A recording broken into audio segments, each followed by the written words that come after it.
Assalamualaikum warahmatullahi wabarakatuh.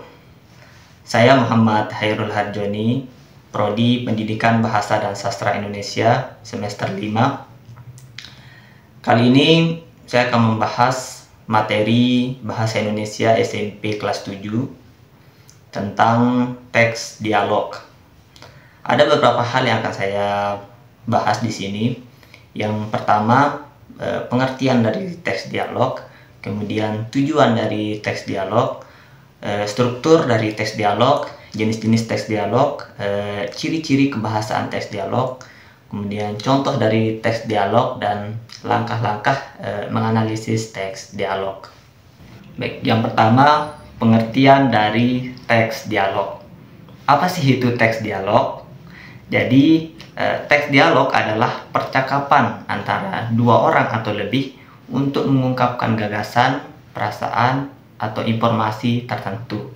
Nah, jadi teks dialog itu adalah teks yang berisi tentang percakapan antara dua orang atau lebih untuk mengungkapkan gagasan, perasaan, maupun informasi tertentu.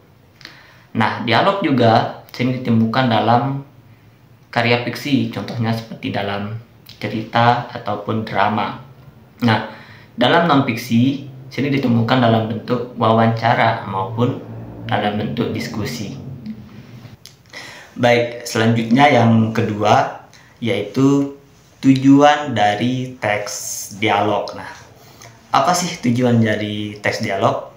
Nah, tujuan teks dialog itu ada 3. Yang pertama, untuk menyampaikan gagasan atau informasi melalui percakapan. Dan yang kedua, untuk mengungkapkan perasaan atau pandangan pembicara. Yang kedua, untuk mengungkapkan perasaan atau pandangan pembicara. Nah, sedangkan yang ketiga, untuk menjelaskan atau memberi pemahaman kepada pendengar maupun pembaca mengenai topik yang dibaca. Selanjutnya yang ketiga yaitu struktur dari teks dialog. Struktur dari teks dialog itu ada 3. Yang pertama ada pembukaan, kemudian yang kedua ada isi, dan yang ketiga ada penutup. Nah, di pembukaan itu biasanya ada kalimat sapaan atau salam, itu sebagai pembuka.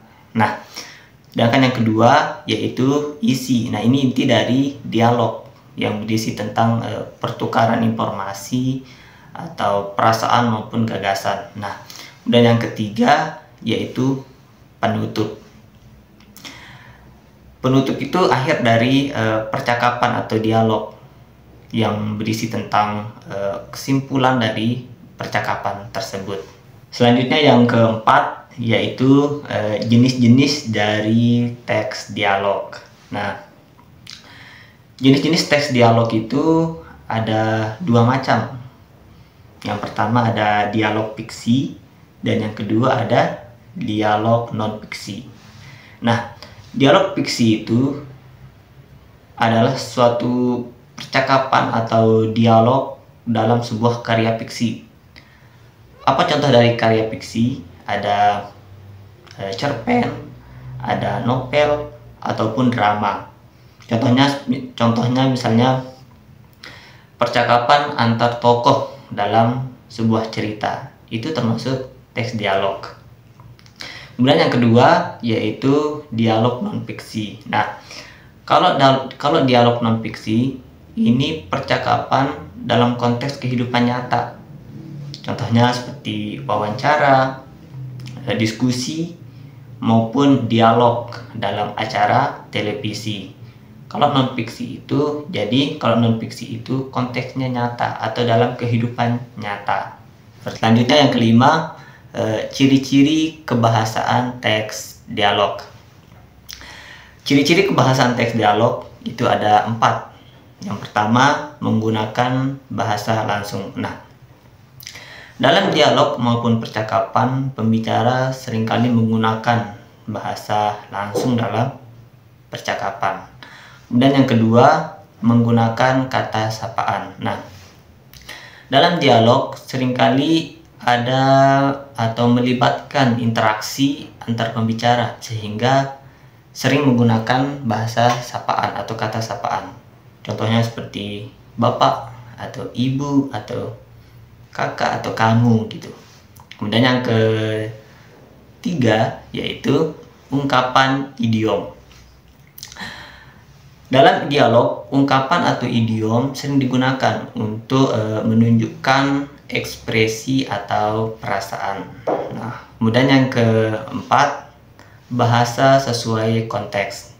Dalam dialog, bahasa yang digunakan dalam dialog biasanya disesuaikan dengan situasi maupun dengan siapa yang berbicara. Seperti itu.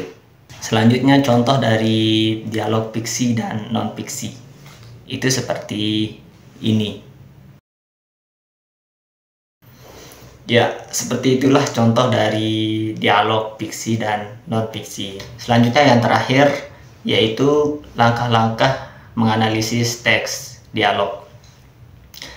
Langkah-langkah dalam menganalisis teks dialog itu ada 4. Yang pertama, mengidentifikasi struktur. Dalam menganalisis dialog, kita harus tahu atau kita harus tentukan dulu mana pembukaan, mana isi, dan mana penutup.